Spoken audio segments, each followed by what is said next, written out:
கர்த்தர் ஸ்தோத்திரம். கர்த்தர் வாய்ப்பதாக நாள் தியானத்துக்கென்று நீதிமொழிகள் புத்தகத்தில் நீதிமொழிகள் 28ஆம் அதிகாரம் 1வது வசனத்தை வாசிப்போம்.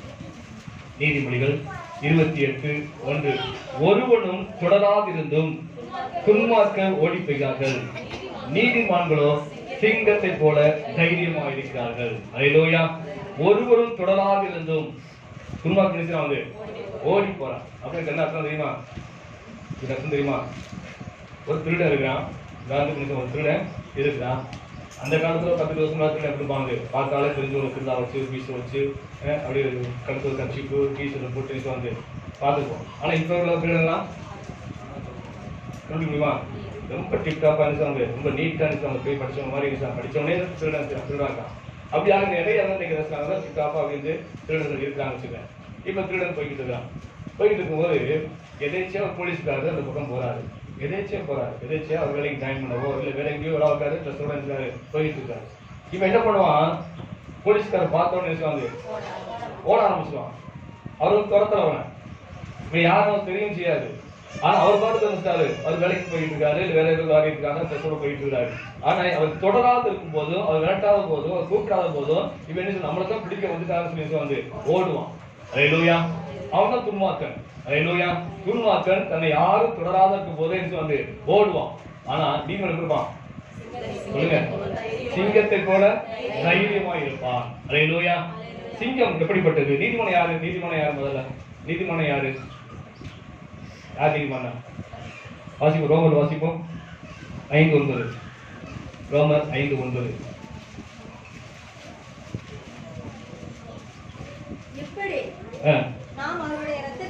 நாம் அவருடைய இரத்தத்தினாலே நீதிமான்களாக ஆக்கப்பட்டிருக்கிறோம். அல்லேலூயா. எல்லாம் கவனிங்க. இயேசுவின் இரத்தத்தினாலே பாவமர கழுவப்பட்ட எல்லாரும் யாரு? நீதிமான்கள் தான். அல்லேலூயா. நம்மள கழுவப்பட்டிருக்கோமா? இது கவனிக்கீங்களா? நம்மள என்னது? இயேசு இரத்தத்தினால கழுவப்பட்டிருக்கோமா? அப்படி கழுவப்பட்டிருந்தா நம்மள யாரு? நீதிமான்கள். அல்லேலூயா. நீதிமான் எப்படி இருப்பான்? சிங்கத்தை போல தைரியமா இருப்பான். அல்லேலூயா. சிங்கம் எப்படி இருக்கும்? பயந்துட்டு இருக்குமா? அது காட்டுக்கு என்னது? ராஜான்னு சொல்றாங்க. காட்டுக்கே ராஜா சிங்கம். அல்லேலூயா. காட்டுக்கே ராஜா. எல்லா மிருகங்களும் இந்த சிங்கத்தை பார்த்து செய்யும், பயப்படும். அல்லேலூயா. அது கட்சிக்க ஆரம்பித்தாலே காடை என்ன செய்யும்? அதிரும். அந்த அளவுக்கு அது சிங்கம் ஒரு கற்பனை செய்யக்கூடியதாக, அந்த அளவுக்கு ராஜாவாக, எந்த மிருகத்துக்கும் அஞ்சாததாக, பின்னில்லாததாக வசனம் சொல்லுது. வேற வசனம் சொல்லுது. சிங்கத்தை பத்தி அநேக இடத்துல வசனம் சொல்லுது. சிங்கம் வந்து பாத்தீங்கன்னா சரி, ஒரு ஆட்டு மந்தையில போய் ஆடை பிடிச்சிட்டு வச்சுங்க. பிடிக்கும் போது அங்க உள்ள மேய்ப்பெல்லாம் கத்துறாங்க வச்சுங்க, கம்பை கொண்டு எறிகிறாங்க, கண்டை கொண்டு எறிகிறாங்க, ஓடு கத்துறாங்க வச்சுங்க. என்ன கத்துனாலும் சரி, என்ன செஞ்சாலும் சரி, சிங்கம் என்ன செய்யாது? அஞ்சா. அல்லேலூயா. கொஞ்சம் பிடிச்ச இறைய என்ன செய்யாது? கடைசி வரைக்கும் விடாது. அந்த அளவுக்கு அது தைரியம் உள்ளது. அல்லேலூயா. எந்த மிருகத்துக்கும் பின்னிடாது. பின்னிட்டு திரும்பி போன சரித்திரம் என்ன செய்யாது? சிங்கத்துக்கு கிடையாது. அந்த அளவுக்கு தைரியமானது. ஒரு சில வசனம் வாசிப்போம். நீதிமொழியில 30 வாசிப்போம். நீதிமொழி 30:30.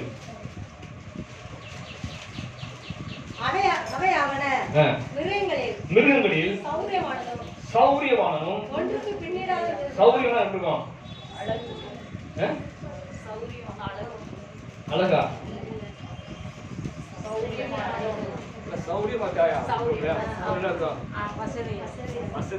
நடந்து வந்தா இருக்கும், கம்பீரமா செய்யும். எதுக்கும் பயப்படாது, எதையும் திரும்பி பார்க்காது. சௌரியமா திடகாத்திரமா இருக்கும் சிங்கம். அது நினைச்சது எதுக்கு அஞ்சாம அப்படியே ராஜா மாதிரி பார்த்து சிங்கம் காட்டுக்கு வரும். அல்லேலூயா. சௌரியவானும் ஒன்றுக்கும் பின்னிடாது. எந்த மிருகத்தை பார்த்தாலும் சரி, எந்த மனுஷனை பார்த்தாலும் சரி, அது யாருக்கும் என்ன செய்யாது? பின்னிடாத ஒரு மிருகமாக இருக்கிறது. அல்லேலூயா. அது ஏசாயா 34 வாசிப்போம். ஏசாயா 34:4.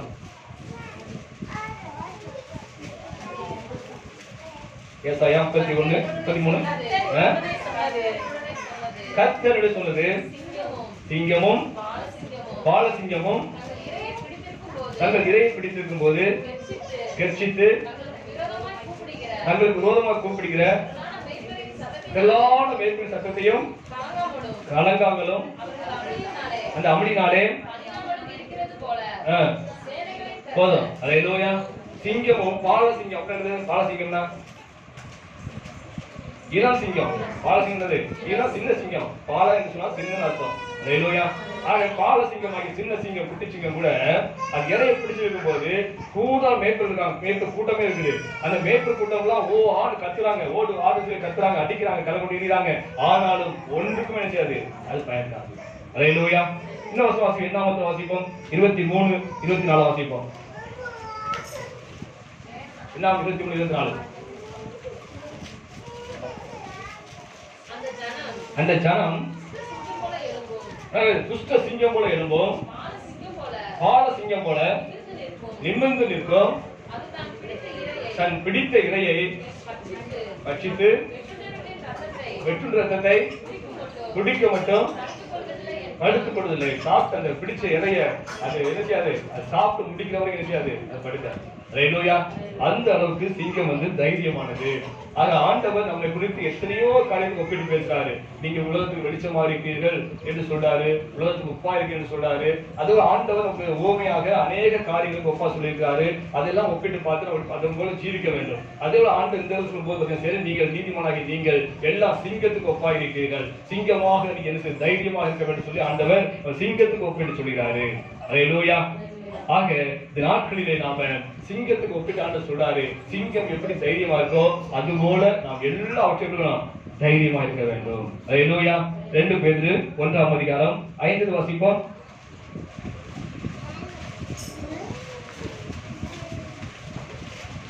அது முதல் வசனம் வாசி, முதல் மட்டும். 2 பேதுரு 1ஆம் அதிகாரம் 5. இப்படி இருக்க நீங்க அதிக ஜாக்கிரதையாய் உங்கள் விசுவாசத்தோடு தைரியத்தையும் தைரியத்தோட ஞானத்தையும் போதும். ஹல்லேலூயா. இசுட காரியத்தை பாருங்க, விசுவாசத்தோடு என்ன செய்யணுமா? தைரியம் இருக்கு. நமக்கு எல்லாம் விசுவாசின் பேரு. நம்ம எல்லாம் என்னது? ஆண்டவர் இயேசு கிறிஸ்துவை விசுவாசிக்கிறோம். ஹல்லேலூயா. அந்த விசுவாசின் பேரு எல்லாத்துக்கும் விசுவாசம் இருக்குதான் செய்யுது. ஆனா அந்த விசுவாசம் மட்டும் இருந்தா பத்தாது. என்ன வேணும்? தைரியம் வேணும். ஹல்லேலூயா. இந்த விசுவாசத்தோடு கூட தைரியம் இருக்கணும். ஹல்லேலூயா. தைரியம் இருக்கணும். அதுதான் தேவன் எதிர்பார்க்கக்கூடிய காரியம். சிங்கத்தை போல தைரியமா இருக்க வேண்டும். ஹல்லேலூயா. இன்னைக்கு அநேக இன்னைக்கு தேசத்துல தமிழ்நாட்டில் இன்னைக்கு வந்து இன்னைக்கு ஆலயங்களை தரக்கூடாது அப்படின்னு மூடிட்டாங்க. அநேக இடங்கள் மூடப்பட்டிருக்குது. அநேக இடங்கள்ல வந்து பயங்கரம் கூட போட்டிருக்காங்க. திருநெல்வேலியில பஸ் ஸ்டாண்ட் பக்கத்துல பெரிய சபை இருக்குது, புதிய கோட்டை சபை இருக்குது.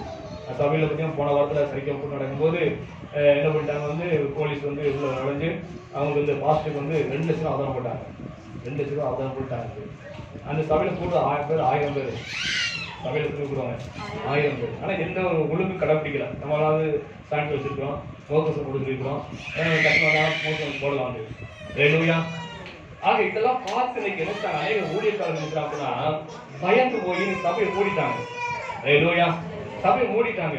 அங்கிருந்து போன் போட்டு கேட்கிறாங்க, சர்ச்சை திறக்கலாமா, ஆராதனை நடத்தலாமா, வேண்டாமா அப்படின்னு சொல்லி வந்து அநேக இடங்கள் வந்து ஆலோசனை கேட்கக்கூடிய அநேக ஊழியர்களை பார்க்க வேண்டிய ஆலோசனை கேட்கிறாங்க, திறக்கலாமா வேண்டாமா சொல்லி. ஹல்லேலூயா. அதான் ஆண்டவர் சொல்றாரு, விசுவாசம் உனக்கு இருக்குது. ஹல்லேலூயா. நம்ம ஆராதனைக்கு தேவன் யாருக்கு விசுவாசம் இருக்குது. அந்த விசுவாசத்தோடு என்ன இருக்கணும்? தைரியம் இருக்கணும். ஹல்லேலூயா. தேவன் வழி நடத்துவாரு, ஆண்டவர் பேசுவாரு. அன்னைக்கு அப்போஸ்தலர் பவுல் ஒரு ஊருக்கு போய் சுவிசேஷம் அறிவிக்கணும் தீர்மானம் பண்ணி அவங்க இரவுல ஒரு இடத்துல காத்துக்கிறாங்க. நாளைக்கு இங்க போனோம், ஒரு பட்டணத்துக்கு போய் சுவிசேஷம் சொல்லணும்னு சொல்லி அவங்களுடைய கூட அந்த சீஷர்களும் காத்துக்கிறாங்க. அப்ப ஆவியானவர் போவதற்கு தடை பண்ணினார் வசனம் சொல்லுது. அப்ப ஆவியானவர் கூட இருந்தா கண்டிப்பாக இங்க எதிர்ப்பு வரும், இங்க வந்து பிரச்சனை வரும் சொன்னா ஆண்டவர் தடை பண்ணுவாரு. ஹல்லேலூயா. அது புரிந்து கொள்ளலாம். அந்த இரவு தூங்கும் போது ஆவியானவர் கனவுல பேசுறாரு. என்ன பேசுறாரு? ஒரு இன்னொரு நாட்டுக்காரன் வந்து எங்க நாட்டுல வந்து நினைச்சீங்க சீசர் சொல்லுங்க என்று வந்து கூப்பிடுறது போல ஒரு தரிசனம் கண்டாங்க. அப்ப அவங்க புரிஞ்சுக்கிட்டாங்க, ஆண்டோட சித்தம் அந்த படத்துக்கு போறதுக்கு அல்ல, ஆண்டோட சித்தம் இந்த நாட்டுக்கு போக வேண்டியதா இருக்குது, ஆண்டவர் போச்சுதான் சொல்லி அங்க போய் ஊழியம் செஞ்சாங்க. அந்த ஊழியம் ஆசமா இருந்தது. ஹல்லேலூயா. அப்ப நமக்குள்ள இருக்க ஆவியானவர்கிட்ட நம்ம கேட்கலாம், ஆலோசனை கர்த்தர்கிட்ட கேட்கலாம், அவர் ஆலோசனை கொடுப்பாரு. அதை விட்டு இந்த வானத்தை மூடுவது என்பது என்னது? ஒரு தவறான காரியம். ஹல்லேலூயா. விசுவாசம் இருக்குது, அந்த விசுவாசத்தோடு நமக்கு தைரியம் இருக்க வேண்டும். ஹல்லேலூயா. ஒரு காலத்துல ரஷ்யா தேசத்துல ஒரு 20 வருஷத்துக்கு முன்னால ரஷ்யா தேசத்துல அது இரும்பு கோட்டைன்னு பேரு. ரஷ்யா வந்து இரும்பு கோட்டை, அதுக்குள்ள யாரும் நுழைய முடியாது. ஹல்லேலூயா. அங்க யாரும் பைபிள் வச்சுக்க முடியாது, அங்க ஆராதனை நடத்த முடியாது. ஹல்லேலூயா. எந்த ஊழியக்காரங்களும் போக முடியாது. அப்படி போய் ஊழியம் பண்ணா பைபிள் வச்சிருந்தா சொன்னா சுட்டு கொன்றுவாங்க. அவ்வளவு மோசமான நாடு. ஹல்லேலூயா. பயங்கரமான கொடூரமான தண்டனை எல்லாம் கொடுப்பாங்க. இருள கொண்டு அடைச்சுவாங்க. சைடுல வந்து இருள கொண்டு அடைச்சு பல வருஷம் அடைச்சு போட்டுருவாங்க. சாப்பாடு கொடுக்க மாட்டாங்க. அந்த அளவுக்கு கொடூரமாக தண்டனை கொடுக்கக்கூடிய நாட்கள் அந்த நாட்கள் ரஷ்யால இருந்துச்சு. அன்னைக்கு பைபிள் நாட்டுக்கு போத்துச்சு. ஹல்லேலூயா. அந்த நாட்டுக்கு பைபிள் இருந்துச்சு, போத்துச்சு. அந்த நாட்டுல தடை உத்தரவு இருந்தாலுமே பயங்கரமா கொலை செய்யறாங்க, கொடூரமாக தண்டனை கொடுக்காம தெரிந்ததுமே அந்த நாட்டுக்குள்ளாக பைபிள் போச்சு. எப்படி போச்சு? தேவனுடைய பிள்ளைங்க தான் கொண்டு போனாங்க, தேவனுடைய ஊழியக்காரர் தான் கொண்டு போனாங்க, ஷூ க்ளோஸ் கொண்டு போனாங்க, இது ஷூ க்ளோஸ் பைபிள் கொண்டு போனாங்க. இப்படி எல்லாம் கொண்டு போனாங்க. அங்க போய் விடுதலையோட ஆராதிக்க முடியாது. எங்க மலைகளிலும் குகைகளிலும் போய் ஆராதிச்சாங்க. சில சில கூட்டமாக குழுவா சேர்ந்து போய் ஆராதிச்சாங்க. அன்னைக்கு அவங்க ஆராய்ச்சி அன்னைக்கு ஜெபித்த ஜெபத்துலதான் இன்னைக்கு ரஷ்ய தேசம் உடைஞ்சு இன்னைக்கு வாசல் விரிவா திறக்கப்பட்டிருக்கு. இன்னைக்கு யாரெல்லாம் உள்ளிட்டு போனாங்க. இன்னைக்கு அந்த சபையில பெரிதா எழுப்புதல் உண்டாயிருக்குது. ஹல்லேலூயா. இன்னைக்கு ஆளுக்கு திறக்கப்பட்டிருக்குது. யாரும் தலைவிட முடியாது. அன்னைக்கு அவங்க ரகசியமாக மறைமுகமாக ஜெபித்த ஜெபத்தினால்தான் இன்னைக்கு அங்க வாசல் திறக்கப்பட்டிருக்குது. அன்னைக்கு அவங்க பயந்து கொண்டிருந்தாங்கன்னா, நாட்டு ராஜாக்கள் பயந்து கொண்டிருந்தாங்கன்னா, அதிகாரிகள் பயந்து கொண்டிருந்தாங்கன்னா கண்டிப்பாக இந்த சுவிசேஷ வாசல் செய்யாது திறந்துக்காது. ஹல்லேலூயா. சட்டம் போட்டு எல்லாத்தையும் மூடலாம். ஹல்லேலூயா. தேவனுடைய வார்த்தை பேசுகிறது தடை செய்ய முடியாது. தேவனுக்கு விரோதமான காரியம், அதை நாம் மீறலாம், தவறு கிடையாது. ஹல்லேலூயா. அந்த சட்டத்தை மீறலாம், தவறே கிடையாது. ஹல்லேலூயா. ஆக இந்த நாட்கள்ல விசுவாசம் இருக்குது. விசுவாசம் இருந்தால் மட்டும் பத்தாது, அந்த விசுவாசத்தோடு இருக்கணும், தைரியம் இருக்க வேண்டும். ஹல்லேலூயா. நாம ஆவிக்கு யுத்தம் சொல்லிருக்கிறோம். பல தடவை தான் சொல்லிட்டே இருக்கேன். புத்தகத்துல அழகிய சொல்றது நம்ம சாதாரண கிறிஸ்தவம் கிடையாது. ஹல்லேலூயா. கிறிஸ்தவ அன்னைக்கு பாரம்பரியமா நீங்க அப்பா சபைக்கு போனாரு, நான் சபைக்கு போறேன்னு சொல்லி நீங்க பாரம்பரியமா தான் சர்ச்சைக்கு போறாங்க. கிறிஸ்தவம் யார் என்பதை ஆனது உணர்ந்து கிடையாது. கிறிஸ்தவன் என்பவன் யாருன்னு சொன்னா அவன் யுத்தத்தில் கூடிய யுத்த வீரன். ஹல்லேலூயா. நமக்கு விரோதமா யுத்தம் இருக்குது. என்ன யுத்தம் இருக்குது? மாம்சத்தோடு ரத்தத்தோடு யுத்தம் இருக்குது. அந்தகார லோகாதிபதியோடு யுத்தம் இருக்குது. அதிகாரத்தோடு கூட இருக்குது யுத்தம் இருக்குது. ஹல்லேலூயா. பிசாசோடு யுத்தம் இருக்குது. நமக்கு விரோதியா பிசாசு எழுப்பி கொண்டு இருக்கிறான். ஹல்லேலூயா. யுத்தத்தை நிச்சயப்படி நாம எப்படி இருக்கணும்? விசுவாசம் இருந்தால் மட்டும் பத்தாது, என்னோட தைரியம் வேணும். ஹல்லேலூயா. நம்மோடு பல விதமாக போராடி கொண்டிருக்கிறான். இச்சையை கொண்டு வந்து காட்டி வந்து விளைச்சை ஆசைப்படுறான். பண ஆசை காட்டி விளைச்சையை பார்க்கிறான். ஹல்லேலூயா. பண ஆசையை காட்டுறான், பெருமையை கொண்டு வந்து பாடுறான், போராமையை கொண்டுட்டு வர்றான், குடும்பத்துல பிரச்சனையை கொண்டு வந்து அவன் பயமுறுத்தி பார்க்கிறான். ஹல்லேலூயா. குடும்பத்துல பிரச்சனை, வேலை செய்யற பிரச்சனை, வேலை செய்யறவங்க குடும்பம் எழுப்புறாங்க, வேலை செய்யற பிரச்சனை, இப்படி பல விதமான போராட்டங்கள், பல விதமான பிரச்சனைகள், பல விதமான காரியங்கள் கொண்டு வந்து நம்மளோட யுத்தம் செய்து கொண்டுதான் இருக்கான் பிசாசு. ஹல்லேலூயா. அதை நாம் எதிர்த்து நிற்க வேண்டிய நாம விசுவாசம் இருந்தால் மட்டும் பத்தாது, விசுவாசத்தோடு நிச்சயம் தைரியம் இருக்க வேண்டும். ஹல்லேலூயா. இதெல்லாம் கொண்டு நோக்கம் என்ன? நம்ம வாழ்க்கையில இப்படி இச்சை கொண்டு வருது, ஒரு கூடுதல் பிரச்சனை கொண்டு வருது, பெரிய சண்டையை கொண்டு வருது, கடன் பிரச்சனை கொண்டு வருது, இதெல்லாம் கொண்டு வந்து என்ன செய்யறான்னு சொன்னா அது நோக்கம் என்ன சொன்னா நமக்கு பயமுறுத்துவது. ஹல்லேலூயா. பிசாசு நோக்கமே என்ன? நமக்கு பயமுறுத்துவது. ஹல்லேலூயா. பயமுறுத்தி பார்க்கிறது. பயமுறுத்தும் என்ன ஆகும்? என்ன பயமுறுத்தும் போது அப்படி பலம், அப்படி தைரியம் எல்லாம் போயிடும். ஹல்லேலூயா. அதுதான் தேவை. ஹல்லேலூயா. ஒரு வீரனுடைய பலமும் தைரியம் போச்சுன்னா எது நினைச்சுவாங்க?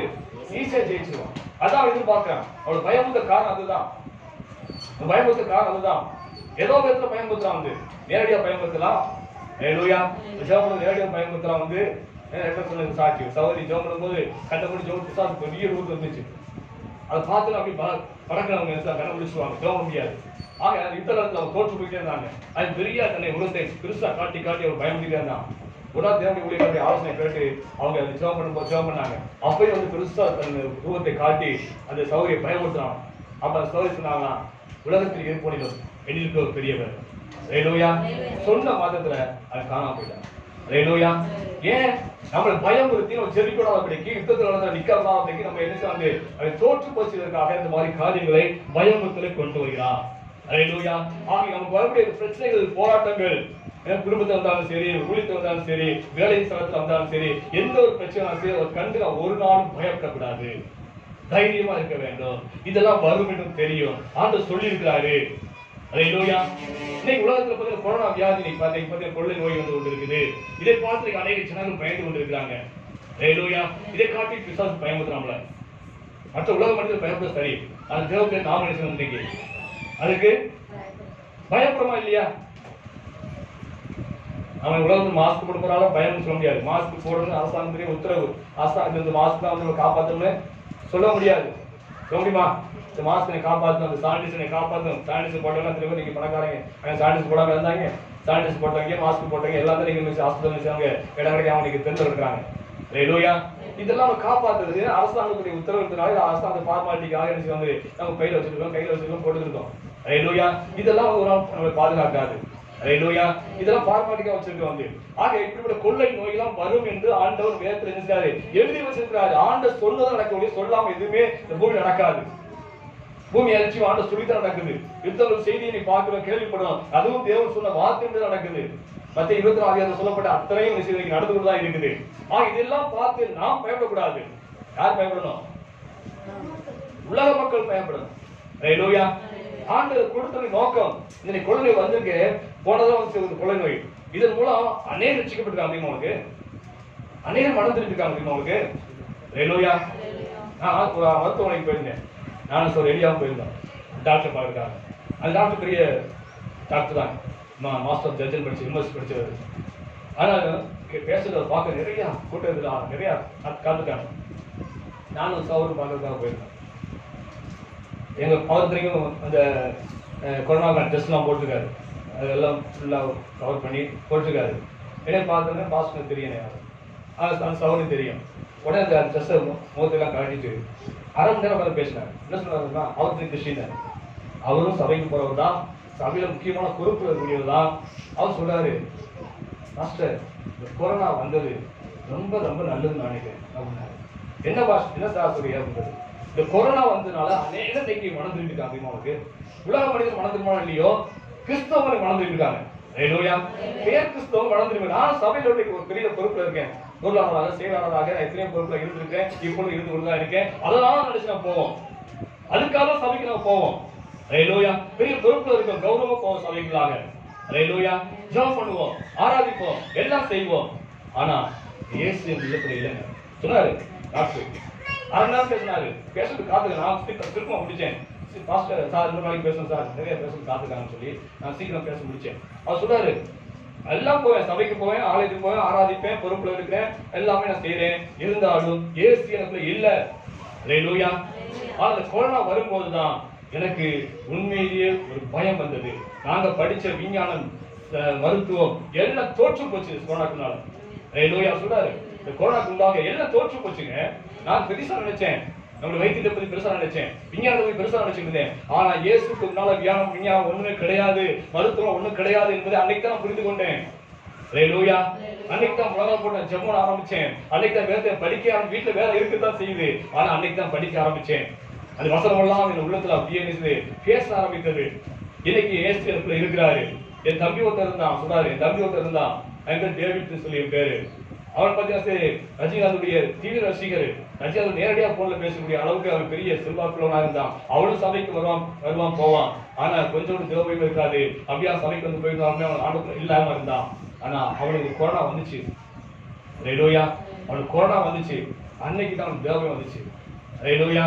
அந்த சந்தோஷப்பட்டேன் நானு. ஆனா எவ்வளவு சொல்லியும் கேட்கவே மாட்டான், கேட்கவே மாட்டான். வந்து ஆண்டவர் மறுதளிக்க மாட்டான், செய்ய மாட்டான், சபைக்கு வராம போவான். ஆனாலும் அவனுக்குலாம் இயேசு கிடையாது, அந்த வசனத்தை கொடுத்து அவனுக்கு அக்கறை கிடையாது, வசனத்தை கேட்க வேண்டிய எண்ணம் கிடையாது. அப்படி பார்த்து கொண்டு கொரோனா வந்துச்சு, உயிர் பயம் வந்துச்சு அவனுக்கு. ஹல்லேலூயா. அன்னைக்கு ஒப்பு கொடுத்து ஜெபம் பண்ணான். அன்னைக்கு ஆண்டவர் சமுத்திர உட்கார்ந்து என்ன செய்வாங்க, ஜெபம் பண்ண ஆரம்பிச்ச, பைபிள் வாசிக்க ஆரம்பிச்சான். இன்னைக்கு ரட்சிக்கப்பட்டு இன்னைக்கு நல்ல ஒரு மனுஷனாக இன்னைக்கு குடிப்பழக்கம் எல்லாத்தையும் விட்டு, கிறிஸ்தவா இருந்தாலுமே பிடிச்சிருக்காரு, எல்லாம் செஞ்சிருக்காரு. இன்னைக்கு விட்டுட்டு இன்னைக்கு நல்ல ஒரு மனுஷனா இருக்கான்னு சொல்லி சொன்னாரு. ஹல்லேலூயா. ஆக ஆண்டவர் கொரோனா அனுபவிப்பதற்கு ஒரு காரணம் இருக்குது. ஹல்லேலூயா. அநேக கிறிஸ்தவனுடைய மனம் கடைசி ஆகும் அல்லவா, இயேசு வருகை நாட்கள் அல்லவா. அப்படி இன்னைக்கு அந்த கொரோனா வராமல் இருந்தா இன்னைக்கு அந்த டாக்டர் இருந்தாலும் கூட என்ன செய்வாரு, கைவிடப்பட்டிருப்பாரு. வருகை வந்துச்சு, அவர் கைவிடப்பட்டிருப்பாரு. அந்த பேருக்கு சொந்த டேவிட்டும் கைவிடப்பட்டிருப்பாரு. ஆனா கொரோனா வந்ததுனால அவர் ரட்சிக்கப்பட்டு இன்னைக்கு வருகைக்கு போறதுக்கு நினைச்சாங்க, ஆயத்தப்பட்டு கொண்டு இருக்கிறாங்க. ஹல்லேலூயா. ஆக இந்த உலக மனுஷனை பார்த்து பயப்படலாம், தேவ பிள்ளைகளாகிய நாம இதை பயப்படாது. விசுவாசத்தோடு இருங்க. ஆண்டவர் அனுப்பிய வாதை, ஆண்டவர் கொடுத்த சங்காரம் இது. ஹல்லேலூயா. ஆண்டவர் சொன்ன வேதத்தின்படி சொன்னதால் நடந்து கொண்டிருக்குது. ஹல்லேலூயா. ஹல்லேலூயா. ஆக இந்த நாட்களில் நம்ம விசுவாசம் என்ன மட்டும் பத்தாது, விசுவாசத்தோடு நினைச்சோம், தைரியம் இருக்கணும். ஹல்லேலூயா. ஆண்டவர் சொல்லியிருக்காரு, என்ன சொல்றாரு? என் சித்தம் இல்லாம உன் தலைவர்கள் மயிலுடன் சேரு ஒதுக்காது. அப்படி ஒரு வார்த்தை ஆண்டு கொடுத்துருக்கிறாரு. எதுக்கு பயப்படணும்? அல்லேலூயா. பயப்பட அவசியமே கிடையாது, பயப்பட தேவையே கிடையாது. அல்லேலூயா. ஒருவேளை நமக்கு இந்த கொரோனாதான் மரணம் சம்பவிக்கும் ஆண்டு எழுதி வச்சிருந்தாருன்னா என்ன செய்யுது? நடக்க போகுது. அல்லேலூயா. அதுக்காக பயந்து வாழ வேண்டிய அவசியமே இல்லை. அதுக்காக மரணம் தேடி போக வேண்டாம். ஞானமாத்திர ஆண்டு விசுவாசத்தோடு தைரியத்தோடு நினைச்சோம் ஞானமும். அல்லேலூயா. படிச்சு பாருங்க, ஞானமும் இருக்கணும். அல்லேலூயா. அதுக்காக போய் நம்மளுக்கு வழியை போய் தேடி போகக்கூடாது. நம்மளும் கொஞ்சம் ஞானமா வந்து கொஞ்சம் இடைவெளி விட்டு இருக்கணும். அடிக்கடி சாய்ந்தரிச்சு போட்டு கை சுத்தப்பட்டுக்கிறோம். இது மட்டும் காக்காது, ஆண்டோடைய கிருபை என்ன செய்து காக்கணும். அல்லேலூயா. ஆண்டு அண்டிக் கொள்ள வேண்டும். ஆண்டு நடத்துவார், ஆவியை நடத்துவாங்க. போகாததுக்கு ஆண்டு நடத்துவாரு. அல்லேலூயா. ஆகிய இந்த நாட்களிலே நமக்கு விசுவாசம் இருக்குது, தைரியம் இல்லை. அப்படி இந்த விசுவாசத்தை போராட்டம் வரது காரணம், பிரச்சனை கொண்ட காரணம் நம்மை பயமுறுத்தி நம்மகிட்ட விசுவாசத்தை எடுத்துப்படத்தான் முயற்சி பண்றான். ஒருபோது நம்ம இதை காண்டு பயப்பட முடியாது. நம்ம சூழ்ந்து நடக்கக்கூடிய இந்த பிரச்சனைகள்லாம் பார்த்து ஒரு பூமியீழ்ச்சி வந்தாலோ, ஒரு கொள்ளை வந்தாலோ, யுத்தங்கள் செய்தி கேள்விப்பட்டாலோ நம்ம பயப்பட தேவையில்லை. இது வேதனைக்கு ஆரம்பித்த வசனம் சொல்றது. உடனே முடிவு வந்துடாது. இது வேதனைக்கான ஆரம்பித்த வசனம் சொல்கிறது. அல்லேலூயா. ஆக வேதனை தான் உலகத்துக்கு வேதனை. அதே சமயத்துல இந்த தூரமாக அனைவரையும் ஆண்டவர் கொண்டு வந்திருக்கிறார்கள். அல்லேலூயா. ஆக இந்த தைரியம் எப்போது நம்மளுக்கு போகுது சொன்னா, பிசாசுகளை பயன்படுத்தும் போது நம்மளுக்கு தைரியம் போகுது.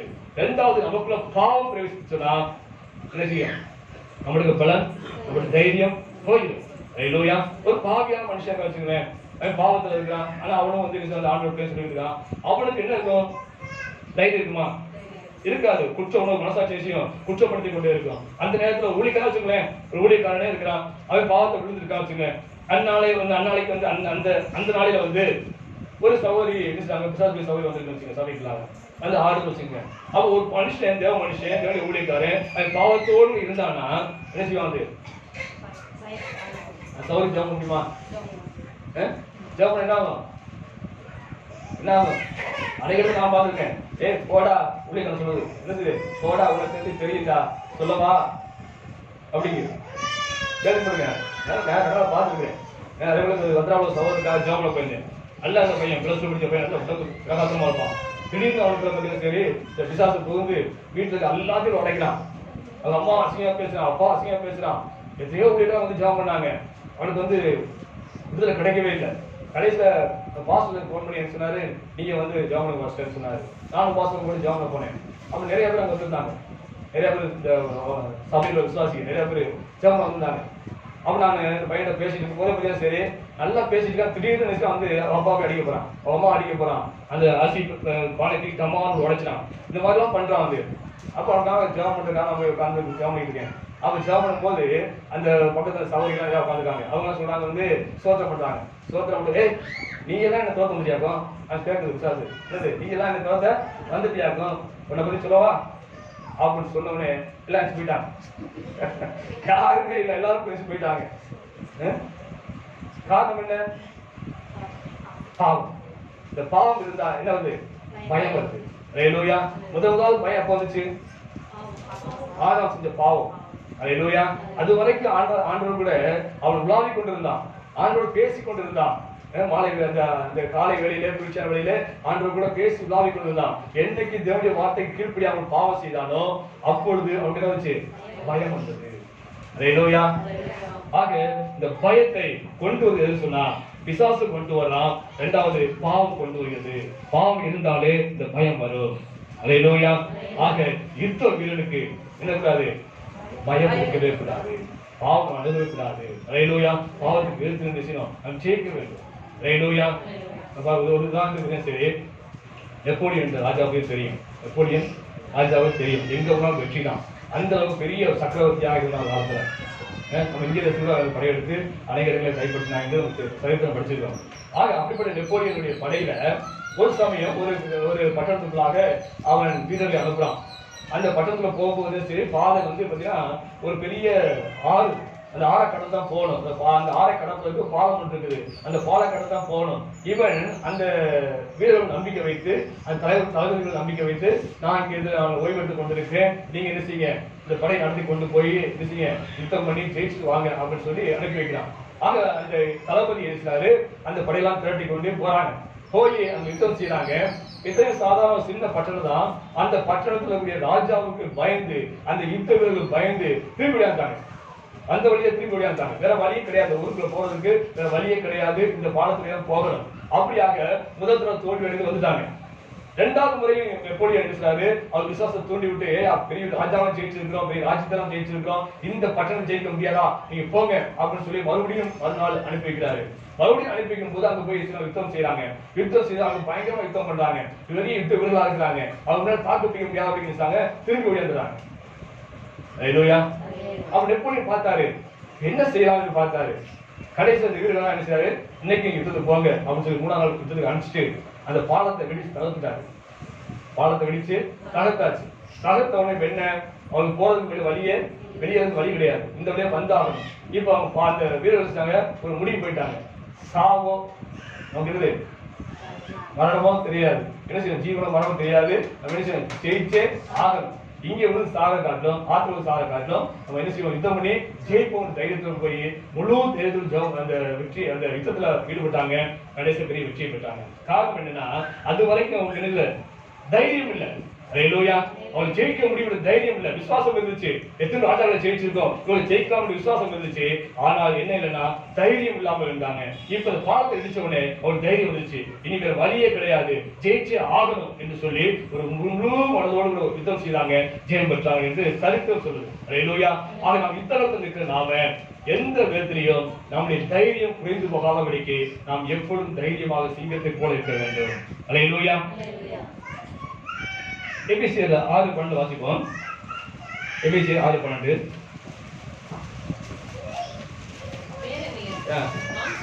மாம்சத்தோடும் இரத்தத்தோடும் அல்ல, பிரயத்தனங்களோடும் அதிகாரங்களோடும்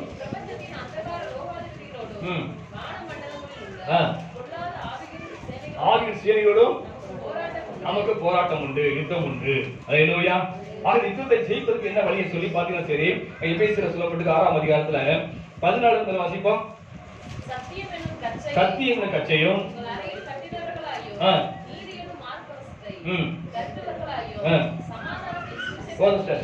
சத்தியம், நீதி, சமாதானம், விசுவாசம், கேடகம், இதெல்லாம் சொல்லப்பட்டிருக்கு, ஆயுதங்கள்லாம் சொல்லப்பட்டிருக்கு. ஆனா இந்த ஆயுதம் மட்டும் இருந்தாலும் பத்தாது. ஹல்லேலூயா. நம்ம ஏற்கனவே ஆயுதம் படிச்சிருக்கோம். இந்த ஆயுதம் மட்டும் தான் பத்தாது.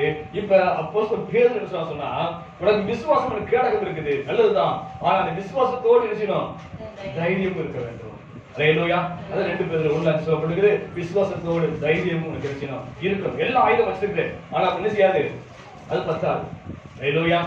அதுக்கு பதிலா என்ன செய்யணும், தைரியமும் வேணும். ஹல்லேலூயா. தைரியம் வேணும். இஸ்ரேல் தேசம் வந்து சின்ன நாடு தான். இஸ்ரேல் நாடு சின்ன நாடு. ஆனா அந்த நாட்டை சுத்தி எதிரி நாடு 32 நாடு இருக்குது. அரபு நாடுகள் எத்தனை இருக்குது, 32 நாடு இருக்குது. அந்த 32 நாடும் கண்டன கட்டி கொண்டிருக்குது. இந்த இஸ்ரேல் நாடை மேற்பே இல்லாதபடிக்கு அழிச்சு கொடுன்னு சொல்லி அந்த 32 நாடு கண்டன கட்டி கொண்டு இன்ன வரைக்கும் போராடிட்டாங்க, இன்ன வரைக்கும் போராட்டாங்க. ஆனாலும் அந்த இஸ்ரேல் நாட்டை இது வரைக்கும் ஒன்னும் அசைக்க முடியல. ஹல்லேலூயா. அவங்க எல்லாம் தைரியமா இருக்கிறாங்க, எல்லா யுத்தத்திலையும் அவங்க வெற்றி உண்டு. ஹல்லேலூயா. ஒவ்வொரு குடும்பத்தில் உள்ள பெண்கள் எல்லாம் யுத்த பயிற்சி கண்டிப்பா பெற்றே ஆகணும். அங்குள்ள நாட்டுல சட்டம் என்ன, யுத்தம் என்ன செய்யணும், யுத்தத்துக்கு கண்டிப்பாக வீட்டுல ஒரு பெண் என்ன செய்யணும், யுத்த காலத்துல போய் பயிற்சி எடுத்துதான் வரணும். அதுக்கப்புறம் கல்யாணம் வருது. அந்த அளவுக்கு அந்த நாட்டுல என்ன செய்யறாங்க சொன்னா யுத்த பயிற்சி கொடுக்குறாங்க. அது மட்டும் இல்ல, அவங்க விசுவாசத்துக்கு தைரியமா இருக்க விசுவாசம் இருக்குது. அதே சமயம் தேவன் கொடுத்த தேசம் என்ற விசுவாசம் இருக்குது, இது ஆண்டவர் கொடுத்த தேசம் என்ற விசுவாசம் இருக்குது, அதோடு கூட தைரியம் இருக்குது. அதனாலதான் இத்தனை நாடுகள் எதிர்த்தினாலுமே இது வரைக்கும் அந்த நாட்டை யாராலும் ஒண்ணு செய்ய முடியல. ஹல்லேலூயா. எத்தனை யுத்தம் வந்துச்சு, ஆனாலும் இது வரைக்கும் நிச்சயமில்ல, அந்த நாட்டை யாராலும் மேற்கொள்ள முடியல. இன்னைக்கு அங்க சுற்றுலா போறாங்க, நிறைய பேர் போறாங்க. அவங்க போய் வருவாங்க, என்ன சொல்றாங்கன்னா அந்த தேசத்துல தினசரி எங்கேயாவது இடத்துல துப்பாக்கி சத்தம் இருக்கும், துப்பாக்கி சத்தம் எங்கேயாவது கேட்டு அந்த பாலஸ்தீன மக்களுக்கும் இந்த இஸ்ரேல் மக்களுக்கும் எப்போதும் யுத்தம் நடந்துதான் இருக்கும். ஹல்லேலூயா. இப்படி அனுதினமும் யுத்தம் நடந்துதான் இருக்குது.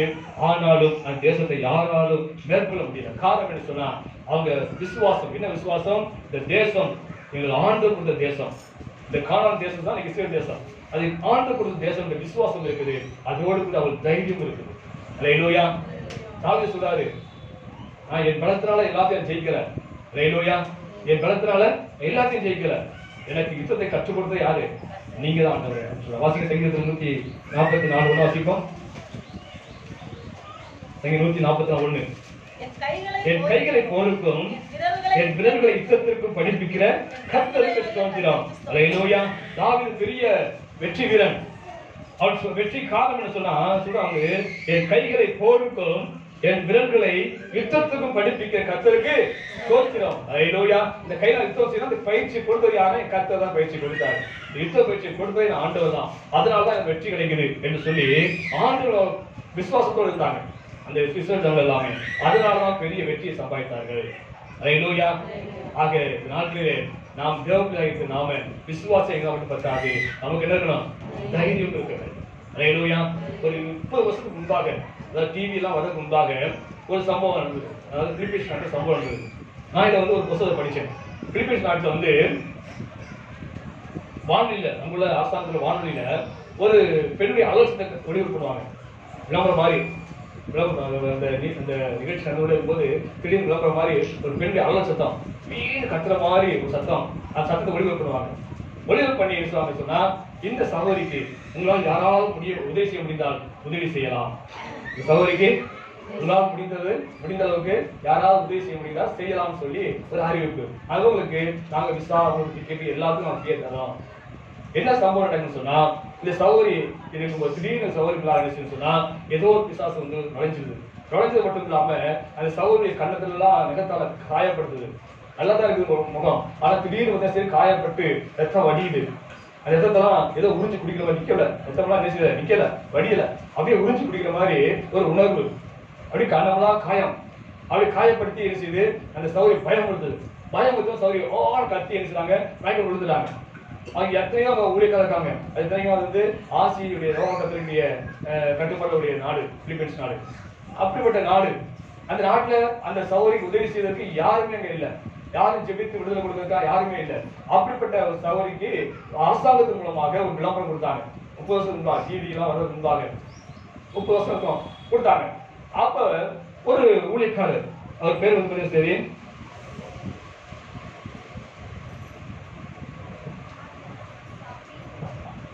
வெஸ்டர் செவரால் என்ற பேரு. வெஸ்டர் செவரால் என்ற ஊழியக்காரர் நினைச்சாரு, நான் அந்த சகோதரிக்கு உதவி செய்ய சொல்லி அரசாங்கத்தின் மூலமா டிக்கெட் எடுத்து அவங்க நினைச்சாரு, அங்க போனாரு. ஹல்லேலூயா. அங்க போய் நினைச்சாரு, சகோதரிக்காக ஜெபம் பண்ணாரு. அந்த ஊழியக்காரர் யாரும் போறதுக்கு முன் வரல, அந்த ஊழியக்காரர் தான் போனாரு. வெஸ்டர்ன் செமரால் ஊழியக்காரர். ஹல்லேலூயா. உள்ள போனாரு, அவர் சகோதரிக்காக ஜெபம் பண்ணாரு. அந்த பிசாசு பயங்கர, அவர் அந்த சகோதரி தாக்க பிசாசு இவரையும் தாக்க முற்பட்டுச்சு, பயங்கரமா முற்பட்டுச்சு.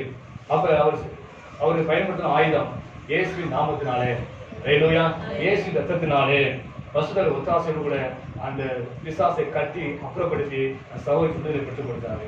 ஹல்லேலூயா. நான் ஏன் சொல்றேன்னு சொன்னா, இப்படியாக பிசாசின் கட்டுள்ள மக்களை விடுவித்து அவளை தேவனுடைய ராஜ்யத்தில் கொண்டு சேர்க்கிற பொறுப்பு உங்களுக்கு எனக்கு ஆண்டவர் கொடுத்திருக்கிறார். ஹல்லேலூயா. எப்படிப்பட்ட பிசாசு பிடிச்சவங்களா இருந்தாலும் சரி, அந்த பிசாசின் கட்டுள்ள மக்களை விடுவித்து ஆண்டுக்குள்ள கொண்டு போய் தேவனுடைய ராஜ்யத்துக்கு கொண்டு போய் பொறுப்பு உங்களுக்கும் எனக்கும் கூட ஆண்டவர் கொடுத்திருக்கிறாரு. ஹல்லேலூயா. அப்படி இத்தனை நிக்கிறோம், நாம் தேவனுடைய ராஜ்யத்துக்கு ஆட்சியத்தை கொண்டு இருக்கிறோம். அவன் போகாத, அவன் உடனே மதம் மாத்துறதல்ல, தேவனுடைய ராஜ்யத்துக்கு உட்படுத்துறோம். ஹல்லேலூயா. இதுவரை பிசாசின் ராஜ்யத்தில் இருக்கிறாங்க, இப்ப என்ன தேவனுடைய ராஜ்யத்தை பிடிச்சு இழுக்கிறோம். ஹல்லேலூயா. இழுக்கும் போது அவன் சும்மா இருக்க மாட்டான், அவன் என்ன அவனும் பிடிச்சிட்டு இருப்பான். நம்மள என்ன தாக்கத்தான் கூட அவனோடு ஜெயிச்சு தான் என்ன செய்ய முடியும், அந்த சகோதரியும் தேவனுடைய ராஜ்யத்தை உட்படுத்த முடியும். அப்படிப்பட்ட போர் வீரர்களாக தேவன் உங்களை என்னை வச்சிருக்கிறாரு. அப்படிப்பட்ட பொறுப்புள்ள தேவ பிள்ளை நாம எப்படி இருக்கணும் சொன்னா, சிங்கத்தை போல தைரியமா இருக்க வேண்டும். ஹல்லேலூயா. ஆக வேதத்தின் மூலமாக நம்ம தைரியப்படுத்த எது சொல்லி பார்த்தோம்னா, முதலாவது வசந்த வாசி எபேசியர் 3:12 வாசிப்போம். எபேசியர் 3:12.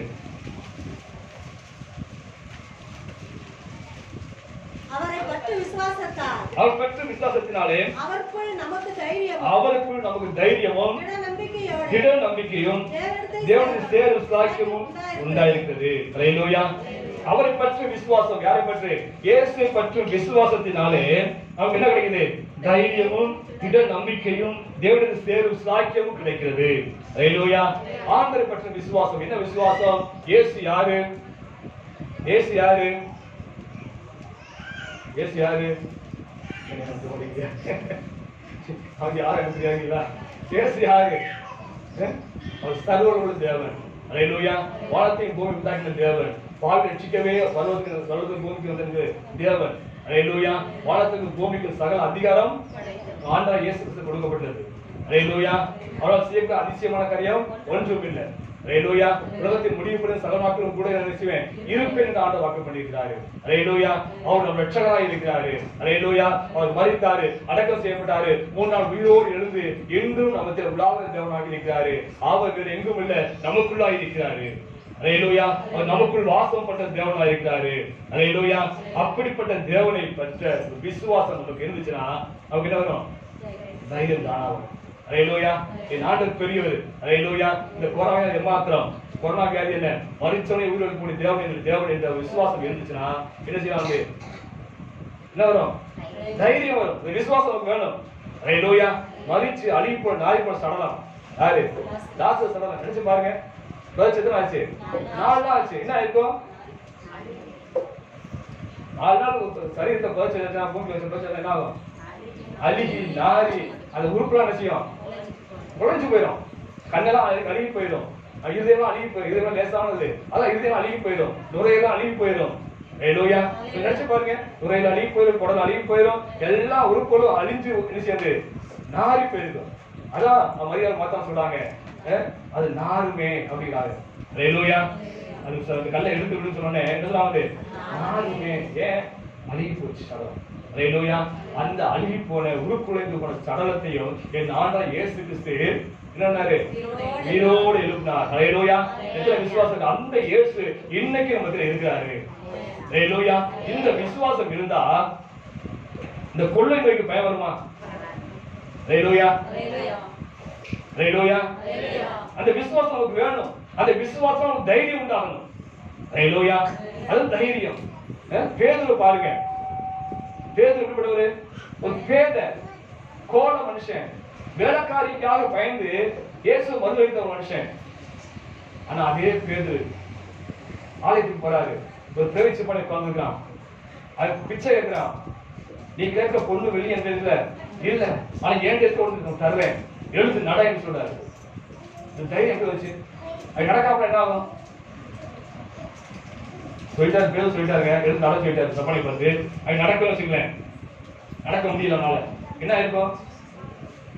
உள்ள நிச்சயம் உள்ளவங்களாம் ஏண்டா சப்பானி கேள்வி பண்ற அப்படின்னு வந்து அடிச்சு போட்டாங்க இல்லையா? ஹல்லேலூயா. அதை குறித்து பேருந்து பயப்படவே இல்லை. ஹல்லேலூயா. என்ன சொன்னாரு? எழுந்து நட. இயேசு 40 சொன்னாரு. ஹல்லேலூயா. எழுந்து நட. தைரியம் எப்படி வந்துச்சு? இயேசுவை பற்றி விசுவாசம். ஹல்லேலூயா. அதே சமயத்தில் தாவீது பாருங்க, சின்ன பையன், 12 வயசு பையன். அவன் பாருங்க, கோலியாத் ராட்சசன், பெரிய ராட்சசன். அவன் உருவம் பயங்கரமா இருக்கு, தோற்றம் பயங்கரமா இருக்கு. அவன் வைத்துக்க ஆயுதம் தூக்க முடியலனால, யாரால? தாவீதால. அவன் வச்சு கத்தி எரிஞ்சு விட தூக்க முடியல. அந்த அளவுக்கு வெயிட்டான கத்தி வச்சுக்க ராட்சசனாகிய அந்த கோலியாத்து. எல்லாரும் பயப்படுறாங்க. சவுல் பயப்படுறான், தாவீது பயப்படுறான், இளவரசன் பயப்படுறான். இந்த 12 வயசு பையன் தாவீது என்ன செய்யல? பயப்படவே இல்லை. ஹல்லேலூயா. இவன் எம்மாத்திரம் என்று சொன்னான். இவன் எம்மாத்திரம். அது பெரிய கத்தி அழகா வச்சிருக்கான், ஈட்டி வச்சிருக்கான். இவன் சாதாரண கவுண்டர் கொடுக்குறான். நாய் நினைச்சியா கேட்கிறான். நாய் நினைச்சியா? ஹல்லேலூயா. நாய் தான். தாவீதின் பார்வையில அவன் நாய் தான். காரணம் என்ன? அவனை காட்டிலும் அவன் தாவீது தந்த அபிஷேகம், அது தாவீது தந்த கர்த்தர் பெரியவர். ஹல்லேலூயா. சேனையின் கர்த்தர் பெரியவர் சொன்னான். என் சேனையின் கர்த்தர் நிந்திச்சிட்ட நீ. அதனால சுமாரமான சொல்லி ஆண்டவருக்காக வைதை கொண்டு அவன் போராடலாம். ஹல்லேலூயா. அந்த கோலியாத்து மற்றவர்களெல்லாம் பெரிய ரூபத்தை பார்க்கறாங்க. அது தாவீதுல நாயப்பட தெரிஞ்சான். காரணம் என்ன சொன்னா? அவனுக்கு இந்த விசுவாசம். இந்த விசுவாசம் உள்ள தைரியம் இருந்தபடினால்தான் அவனால் ஜெயிக்க முடிந்தது. இணையத்திற்கு நினைச்சு பாருங்க. ஏத்திற்கு நாட்கள்ல எசபேல் ஆட்சி செய்யறா, ஆகாப் ராஜா ஆட்சி செய்யறாங்க. அவங்க எல்லாம் விக்கிரகாராதனை செய்யக்கூடிய மக்கள். எல்லா தீர்க்கதரிசியும் தேடி கண்டுபிடிச்சு கொலை பண்ணிட்டாங்க. அப்படிப்பட்ட சூழ்நிலை எளிய தீர்க்கதரிசி வெளிப்படுறாரு. எளிய தீர்க்கதரிசி 3 வருஷம் வானத்தை அடைச்சிருக்காரு, மழை பெய்யாம அடைச்சிட்டாரு. எளிய தேடிட்டு இருக்காங்க எல்லாரும். அந்த சமயத்துல எளியா வெளிப்பட்டு நினைச்சாரு, எல்லாத்தையும் வாங்கப்பா, கருமலைக்கு வாங்க, எல்லாரும் வாங்க, பாகா தீர்க்கதரிசி 450 வாங்க, தோப்புக்காரன் பூசாரிகள் 200 வாங்க, ராஜா வரட்டும், எல்லா ஜாதி ஜன மக்கள் வரட்டும் அப்படின்னு சொல்லி கருமலையில கூட்டி வச்சுக்கிட்டு நினைச்சாரு. ஒரு பலிபீடத்தை கட்டி ஓன் தேவனை நோக்கி கூப்பிடு, பாகலை கூப்பிடு, பாகால் வானத்தை நினைச்சோம் அக்னிதா உத்தரவு கொடுக்கட்டும். அப்படி உத்தரவு கொடுத்தால் பாகால் உண்மையான தெய்வம் நான் ஏற்றுக்கொள்கிறேன். அது உத்தரவு கொடுக்கலன்னா நான் என்ன வந்து அதுக்கப்புறம் ஜெபித்து நான் வானத்துக்கு அக்னி இறக்குறேன். அப்படி இறக்கியாச்சு சொன்னா என்ன செய்யணும், எல்லாரும் கர்த்தர்தான் தெய்வம் என்று ஏற்றுக்கொள்ள வேண்டும் சொல்லி சொல்லிட்டாரு. ஹல்லேலூயா. அவர் பாகா தீர்க்கதரிசி 400 பேர் கூட்டாங்க. இப்ப ஒரு ஆளு நல்லா கவனிச்சு பாருங்க. எலியா தீர்க்கதரிசி யாரு? ஒரு ஆளு. அவன் தான் இயேசு விசுவாசிக்கிறவன், அவன் தான் ஆண்டவர் விசுவாசிக்கிறவன். மத்த எல்லாரும் யாரு? பாகா தீர்க்கதரிசிகள். பாகாலை வழிபடக்கூடிய இஸ்ரவேல் ஜனங்கள் மாறிட்டாங்க. இயேசு கர்த்தரை வழிபட்ட அந்த ஜனங்கள் எல்லாரும் மாறி போய் பாகாலை வழிபட்டு கொண்டு இருக்கிறாங்க. அப்படி அவங்க எல்லாம் விரோதமா இன்னைக்கு இருக்காங்க, ராஜாவுக்கு ஆதரவா இருக்கிறாங்க. அப்படிப்பட்ட கூட்டத்துல எலியா தீர்க்கதரிசி சவால் பண்றாரு. அங்க பாருங்க, அங்க பாகா தீர்க்கதரிசி எல்லாம் வானத்தை நோக்கி கூப்பிடுறாங்க, அவர் தேவன் நோக்கி கூப்பிடுறாங்க. வரல, எந்த உத்தரவும் வரல. எலியா தீர்க்கதரிசி கேள்வி பண்றாரு, ஒருவேளை உங்க ஆண்டவர் வேற விஷயம் எங்கேயாவது போயிருப்பாரு, இல்ல ஒரு ஆண்டவர் தூங்கிட்டு இருப்பாரு, எழுப்புங்கப்பா, சத்தமா கூப்பிடுங்கப்பா சொல்லி கேள்வி பண்றாரு. ஹல்லேலூயா. ஒருவேளை எலியா தீர்க்கதரிசி ஜெபம் பண்ணி அக்கினி வானத்தை வராமல் இருந்தா என்ன இருக்கும்? எலியா பேசுவாங்க கொஞ்சிருப்பாங்க. ஹல்லேலூயா. ஆனாலும் எலியாவுக்கு விசுவாசம் இருந்துச்சு, அந்த விசுவாசத்தோடு தைரியம் இருந்துச்சு. அதனால அவர் எல்லாத்தையும் கேள்வி பண்ணாரு, கிண்டல் பண்ணாரு. கடைசியில ஒரே ஜெபம், என்னை கேட்டதும் ஆண்டவரே சொல்லி சின்ன ஜெபம் பண்ணாரு. வானத்துல அக்கினி இறங்கி எரிச்சது, அந்த பலிபீடத்தை பட்சித்தது. ஹல்லேலூயா. எல்லாம் அந்த கர்த்தரை தெய்வம் என்று ஏற்றுக்கொண்டாங்க, ராஜாவும் ஏற்றுக்கொண்டான். ஹல்லேலூயா. அவர் காரணம் என்ன? இவ்வளவு கூட்டத்துக்கு மத்தியில தனி மனிதனாக இருந்து சவால் விட்டு ஜெயிச்சானே, அது காரணம் என்ன சொன்னா அவருடைய விசுவாசம். என் ஆண்டவர் ஜீவனுள்ள தேவன், ஹல்லேலூயா, என் ஆண்டவர் உயிரோடு தேவன், எனக்கு செவி கொடுக்க தேவன் என்ற விசுவாசம் இருந்துச்சு. அந்த விசுவாசம் தைரியம் இருந்துச்சு, அதனால ஜெயிக்க முடிந்தது. அதுபோல நீங்க விசுவாசம் இருந்தா மட்டும் பத்தாது, தைரியம் உங்களுக்கு வேணும். ஹல்லேலூயா. இந்த இயேசு கிறிஸ்து மூலமா தான் இன்னைக்கு நாம் பிதாவோட சேர முடியுது. ஹல்லேலூயா. இயேசு விசுவாசிகள் யாரோ அவங்க தான் இந்த தேவனுடைய பிள்ளையா இருக்கும்படியாக அதிகாரம் ஆண்டு கொடுத்திருக்காரு. அப்ப இயேசு கிறிஸ்து மூலமா தான் பிதாவுக்கு என்ன செய்யும், கிட்டி சேரணும் சொல்லிருக்கு. விசுவாசத்தினாலே தைரியமும் தேவனுடைய கிட்டி சேரக்கூடிய சாக்கியம் கிடைக்குது. ஹல்லேலூயா. எல்லாம் ஒரு அவ்வளவு கிடைக்கிறது. ஹல்லேலூயா. அடுத்து வந்து சரி, இரண்டாவதாக நமக்கு எப்படி தைரியம் கிடைக்கும் சொன்னா எபிரேயர் 10:20 வாசிப்போம். எபிரேயர் 10:20.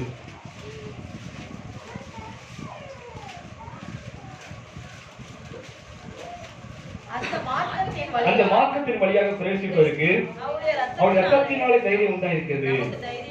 ஹல்லேலூயா. ஆண்டவர் ரத்தத்தினாலே நமக்கு தைரியம் உண்டாயிருக்கிறது. ஹல்லேலூயா. பாவத்தினால் அக்கிரமத்தினால நம்ம மேற்கொள்ளும் போது நம்ம தைரியம் செய்து போயிடுது. ஹல்லேலூயா. அதே சமயத்தில் இயேசு ரத்தத்தினால் கழுவப்பட்ட பிறகு நம்ம யாரு? நீதிமானாக்கப்படுகிறோம். நமக்கு என்ன செய்து சிங்கத்தை போல் தைரியம் கிடைக்கிறது. ஹல்லேலூயா. ஒரு காலத்துல கோடையா இருந்தோம், ஒரு காலத்துல பயந்து கொண்டு இருந்தோம். எப்பன்னு சொன்னா நான் பாவத்தை இருந்த போது, ஆனா இன்னைக்கு இயேசு ரத்தம் கழுவப்பட்ட அப்படினாலே இந்த இயேசு ரத்தத்தினால நமக்கு என்னது? தைரியம் கிடைக்கிறது. ஹல்லேலூயா. ஆதாம் ஏவாளும் பாவம் செய்யும் போது பயந்தாங்க, முதல்ல பயம் தான் வந்துச்சு. ஹல்லேலூயா. இஸ்ரவேல் ஜனங்க பத்தியா சரி, எகிப்துல அடிமைத்தனத்தை விட்டு நடந்தாங்க. எத்தனை வருஷம் நடந்தாங்க? 430 வருஷம் நடந்தாங்க. 4 வருஷம் அடிமையாக 30 வருஷம் வந்து இருந்தாங்க. சோவாங்க 400 வருஷம் இருந்தாங்க வருஷம் தெரியுது. அந்த நாட்களில் பார்த்தீங்கன்னா சரி, அவங்க அடிமைத்தனத்தை நடந்தாங்க. அவர் மீட்கும் முடியாத ஆண்டவர் சொன்ன ஆலோசனை சொன்னா, நீங்க என்ன செய்யணும்? வீட்டுக்கு ஒரு ஆட்டுக்குட்டியை அடிக்கணும். ஹல்லேலூயா. ஆட்டுக்குட்டியை அடிச்சு ரத்தத்தை எடுத்து என்ன செய்யணும்? நிலைக்கால பூசணும். மேல் சட்டத்திலையும் 2 காலையும் என்ன செய்யணும்? பூசுங்க அப்படின்னு சொன்னாங்க. அது வரைக்கும் இந்த ஜனங்கள் பயந்து கொண்டிருந்தாங்க. யாருக்கு? எகிப்திற்கு பயந்து கொண்டிருந்தாங்க. எகிப்திற்கு அடிமையாக இருந்தாங்க. அவங்க எப்ப வேலை வாங்க சொல்ல முடியாது, எப்ப சவுக்கு எடுப்பாங்க சொல்ல முடியாது. அந்த அளவுக்கு கொடூரமாக எகிப்தியர்கள் இஸ்ரவேலை வேலை வாங்கி கொண்டிருந்தாங்க. ஆனா அந்த நாட்களிலே அவங்க பயந்து கொண்டிருந்தாங்க. இப்ப ஆண்டவர் மோசே மூலமா ஆர்வமாக ஒரு ஆலோசனை கொடுத்தாரு. என்ன ஆலோசனை சொன்னா, வீட்டுக்கு ஒரு ஆடு அடிங்க. அதான் பஸ்கா ஆட்டுக்குட்டின்னு சொல்றாரு. ஆட்டுக்குட்டி அடிங்க, அந்த ஆட்டு ரத்தத்தை எடுத்து நிலைக்காலில் பூசுங்க. சங்கார தூதன் கடந்து வருவான். அந்த நிலைக்கால பூசப்பட்ட ரத்தத்தை பார்த்து அவன் என்ன வந்து உங்களை சங்கரிக்க மாட்டான், அதை கடந்து போயிடுவான். அதான் பாஸ் ஓவர், அதான் பஸ்கா ஆட்டுக்குட்டின்னு சொல்லு. பாஸ் ஓவர், கடந்து போயிடுவான். போய் எகிப்திலுள்ள எல்லா திராட்சாம்பளையும் வந்து சங்காரம் பண்ணுவான்னு சொன்ன உடனே அங்கே எகிப்துல எல்லா மக்களும் பயம் வந்தாச்சு. இதுவரைக்கும் இஸ்ரேல் மக்கள் பயந்துருந்தாங்க. ஆனா இப்ப பஸ்கா ஆட்டுக்குட்டி அடிக்கப்பட்ட பிறகு என்ன ஆயிப்போச்சு? எகிப்தியர் பயந்தாங்க. இவங்க எப்படி இருக்காங்க? தைரியமாயிட்டாங்க. ஹல்லேலூயா. அது வரைக்கும் அவங்க கோழையா இருந்தாங்க. அது வரைக்கும் அவங்க அடிமைத்தனத்தை இருந்து அப்படி சரீரம் மெலிந்து போய் ஒரு ஒரு ஒரு எப்படி இருந்தாங்கன்னா பலவீனமா இருந்தாங்க. ஆனா பஸ்கா ஆட்டுக்குட்டி அடிக்கப்பட்ட பிறகு அவங்க எப்படி இருந்தாங்க? வெளியே வரும்போது யுத்த சன்னதாய் தான் சொல்லப்பட்டது. ஹல்லேலூயா. அவங்க என்ன யுத்த வீரர்களாக இருந்தாங்க. ஹல்லேலூயா. அது வரைக்கும் அடிமையா இருந்து மெலிந்து போய் தேகம் மெலிந்து போய் பலவீனமா இருந்த அவங்க என்னைக்கு பஸ்கா ஆட்டுக்குட்டி வீட்டு வாசல பூசப்பட்டதோ அந்நாள் முதல் கொண்டு அந்த பஸ்கா ஆட்டுக்குட்டியை புசித்தார்களோ அந்நாள் கொண்டு அவங்க இருந்தாங்க, தைரியமா இருந்தாங்க. வெளியே புறப்பட்டு வரும்போது யுத்த சன்னதாய் புறப்பட்டு அவசரம் சொல்கிறது. ஹல்லேலூயா. தைரியமா இருந்தாங்க. ஆனா இப்ப பயம் யாருக்குன்னு சொன்னா எகிப்துக்கு பயம் இருந்துச்சு. ஹல்லேலூயா. அதே போல எந்நாளிலும் நமக்காக பஸ்கா ஆட்டுக்குட்டி அடிக்கப்பட்டிருக்கிறது. ஹல்லேலூயா. அது யாரு? இயேசு கிறிஸ்து நமக்காக அடிக்கப்பட்டிருக்காரு. அந்த அடிக்கப்பட்ட ஆட்டுக்குட்டி ரத்தம் இன்னைக்கு நம்ம எல்லாருமே என்ன செய்யுது? தெளிக்கப்பட்டிருக்குது. 1 பேதுரு 1ஆம் அதிகாரம் 2ஆம் வாசிங்க.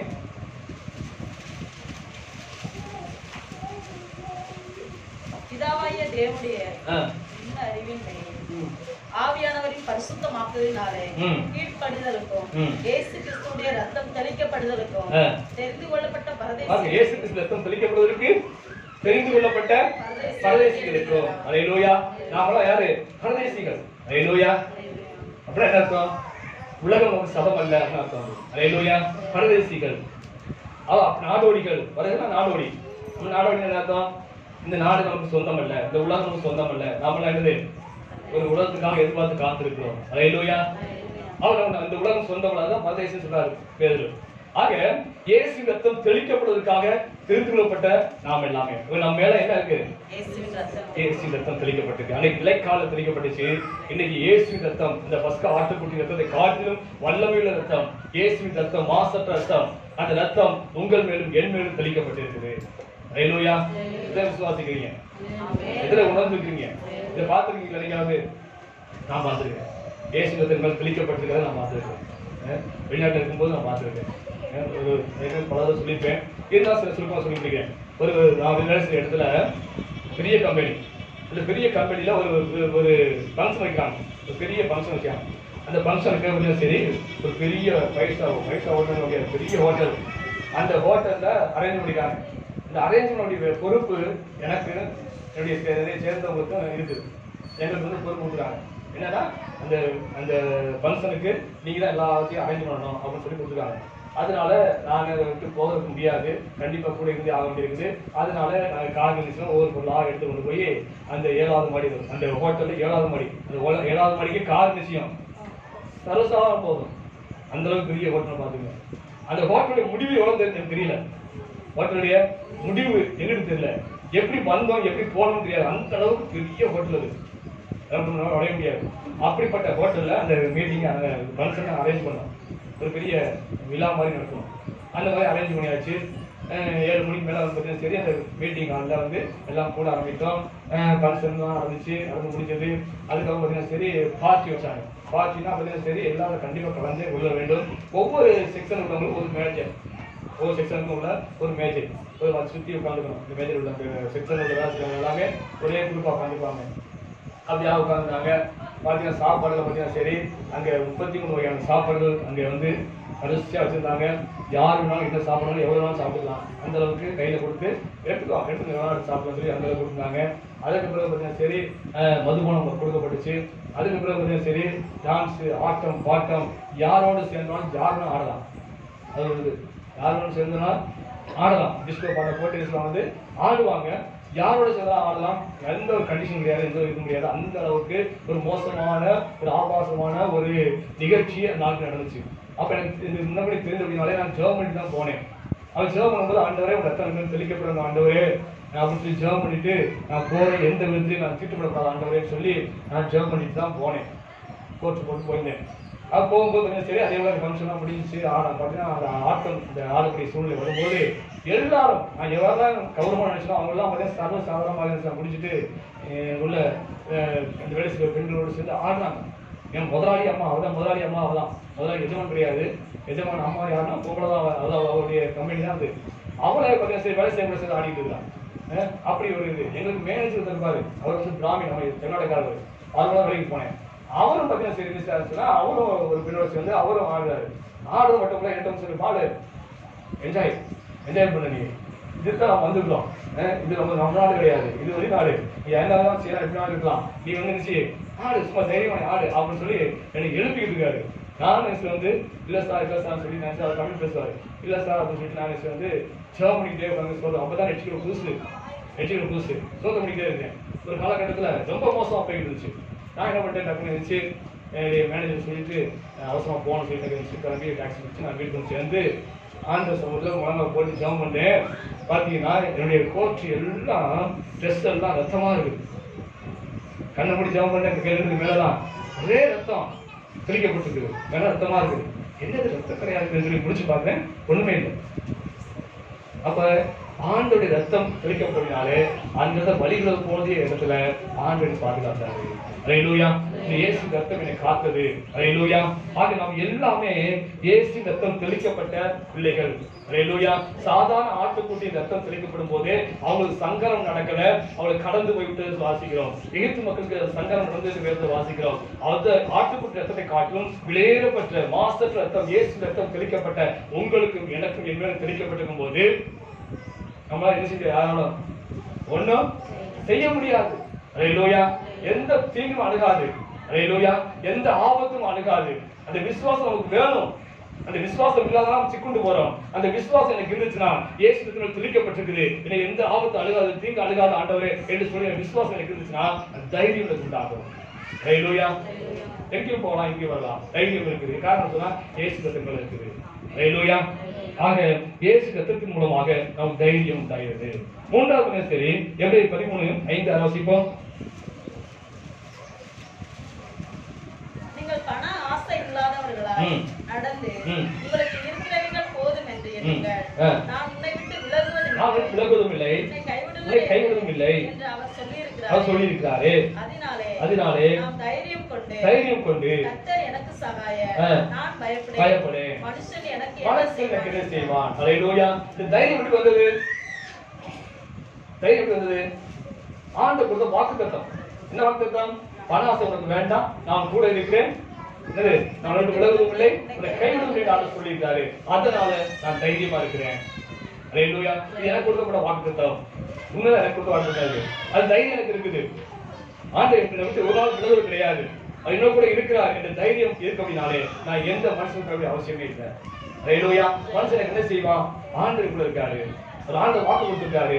ஆனா தேவன் கொடுத்த வாக்குத்தத்தினாலே நமக்கு தைரியம் உண்டாகிறது. அநேக வாக்குத்தத்தை தேவன் நமக்கு எழுதி வைத்திருக்காரு. இது எல்லாம் நமக்கு தான். அல்லேலூயா. அதை உரிமையாக எடுத்துக்கொண்டு சந்தர்ப்ப சூழல் தகவல் எடுத்துக்கொண்டு அந்த வாக்குத்தை உரிமையாக பற்றிக் கொண்டு நாம் செபித்தோம் சொன்னா கண்டிப்பாக நமக்கு அந்த வாக்குத்தம் நிறைவேறும். அதனாலே நமக்கு என்னது? தைரியம் உண்டாகிறது. அல்லேலூயா. இந்த வேத வசனம் எல்லாம் சும்மா அச்சையோ காயம் நினைக்காதீங்க. இந்த வசனம் எல்லாம் ஜீவன் உள்ளது. அல்லேலூயா. நல்ல வல்லம் உள்ளது. அல்லேலூயா. இந்த வசனம் பேசக்கூடிய ஒன்று. அல்லேலூயா. பேசக்கூடிய ஒன்று. நம்ம சாதாரண பார்க்கும்போது நமக்கு ஒன்றும் தெரியாது. ஆனா சூழ்நிலை ஏதோ சூழ்நிலை வந்து வசனம் எடுக்கும்போது சரி, அந்த வசனம் நம்மளுக்கு பேசும். ஒரு இக்கட்டான சூழ்நிலை இந்த வசனம் பார்க்கும்போது, ஒரு நெருக்கத்துல வசனத்தை பார்க்கும்போது அந்த வசனம் நம்மளுக்கு பேசும். கடவுளோட சாட்சி நான் பார்த்தேன், பேசுகிற ஒரு சாட்சியை பார்த்தேன். அந்த அந்த ஊழியக்காரர் சொல்றாரு, அந்த ஊழியக்காரர் திரும்பி பாஸ்டர் பையன் தான். கீழே சர்ச்சிருக்கும், மேலே மாடியில் வந்து வீடு, அந்த வீட்டு தான் பிறந்து வளர்ந்துருக்கிறாரு 20 வருஷமா. அப்படி வளர்ந்த அந்த வீட்டில் சமீபத்தில் அந்த புயல், மெட்ராஸில் தாக்கி புயல், அந்த புயலில் பார்த்தா சரி எல்லாம் அடிச்சு போயிடுச்சான். அப்படியே முதல்ல சீடு மேலே வந்து ஹாஸ்டல் சீட் தான் போட்டுருக்காங்க. கீழே வந்து நல்லா சர்ச்சை பக்காவாக இருக்குது, மேலே வந்து ஹாஸ்டல் சீட் போட்டு இங்கே வந்து வீடு கட்டிட்டாங்க. எல்லாம் பிடிட்டு போயிடுச்சான். பிடிட்டு போட மட்டும் இல்லை, எல்லா பொருளும் அந்த வெள்ளத்தில் அணைஞ்சு ஒன்றுமே இல்லாமல் போயிடுச்சான். கடைசியில் குடியிருக்க இடம் இல்லாமல் வாடகை வீடு தேடி போயிட்டாங்க. ரொம்ப கஷ்டமா இருந்துச்சு அவங்களுக்கு. நம்ம ஆண்டு விட்டுட்டாரு, அவருக்கு ஆகி போச்சு சொல்லி வருத்தப்பட்டாராம். அந்த சகோதரன், அந்த பாஸ்டர் பையன் ஒரு 4 நாள் கழிச்சு நம்ம இருந்த வீட்டை பார்ப்போம் அவன் சொல்லி அப்படியே பார்க்க வந்தான். பார்க்க வரும்போது வீட்டில் எல்லாம் போயிடுச்சு, எல்லாம் அழிஞ்சு போச்சு, ஒன்றுமே இல்லை, பிச்சை இல்லை, எல்லாமே எல்லா பொருளுமே போச்சு. அப்படி இருக்கும்போது சரி ஒரு ஆணில் ஒரு வசனம் இருந்துச்சான். அது விதம் மாட்டி வச்சிருக்காரு, வசனம் இருந்துச்சான். அந்த வசனத்தை பார்க்கும்போது இப்பதான் புதுசா பார்க்குற மாதிரி இருந்துச்சு அவருக்கு. அது போட்டு வச்சா உன்னை அதிசயம் காணப்படுவேன். அல்லேலூயா. சோர்ந்து போன வேலையில, அது உள்ள உடைந்த வேலையில அந்த வசனத்தை பார்க்கும்போது வசனம் அவரோட பேசுனது. வசனம் அதிசயம் காணப்படுன்னு சொல்லும்போது இது இப்பதான் புதுசா பார்க்குற மாதிரி இருக்கு. வசனம் ஏதோ பேசுச்சு. அது கீழே இறங்கி வரும்போது சரி, அங்கேயும் ஒரு பேப்பர் ஒட்டிச்சு வசனம். அந்த வசனத்தை பார்க்கும்போது அந்த வசனம் எவ்வளவு பேசுச்சு. அந்த வசனம் பேசினபடியே என் வாழ்க்கையில ஆண்டவர் உடனே எல்லாத்தையும் மாற்றிட்டாரு. அல்லேலூயா. வெற்றிப்பான நன்மை தெரிஞ்சு போட்டுச்சு. அதே ஒரு இழந்ததெல்லாம் தீர்த்து தெரிஞ்சு போட்டுச்சு. அதே ஒரு எனக்கு எல்லாத்தையும் இழந்ததெல்லாம் திருப்பி ஆண்டவர் அந்த வாரத்தை கொடுத்தான்னு சொல்லி அந்த ஊழியர் சாட்சிவார். அல்லேலூயா. அந்த வசனம் பேசும். ஒவ்வொரு வசனம் ஜீவனுள்ளது.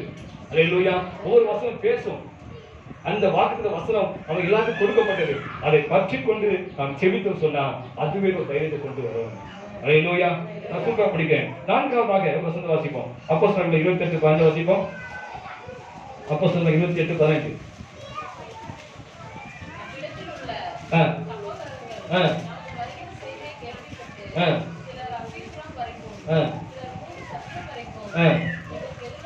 எதிர்கொண்டு வந்தார்கள்.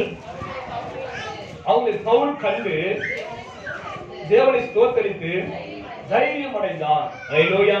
அது வாழ்க்கையில ஒரு பிரச்சனைகள் போராட்டங்கள் எல்லாம் வரும்போது அப்போஸ்தலர் பவுல் தைரியம் கொள்வதற்கு ரகசியம் கண்டுபிடிச்சாரு. என்ன ரகசியம்? என்ன ரகசியம்? பிரச்சனை வரும்போது, சோதனை வரும்போது, பாடு வரும்போது நாம் தைரியம் இருப்பதற்கு ஒரு ரகசியத்தை அப்போஸ்தலர் பவுல் கண்டுபிடிச்சார். என்ன ரகசியம்? பிரச்சனை வரும்போது செய்யணும், ஸ்தோத்திரம் பண்ணு. அல்லேலூயா. என்ன பிரச்சனை வந்தாலும் சரி அந்த நேரத்தை ஸ்தோத்திரம் பண்ணு, தைரியம் தானா வரும்.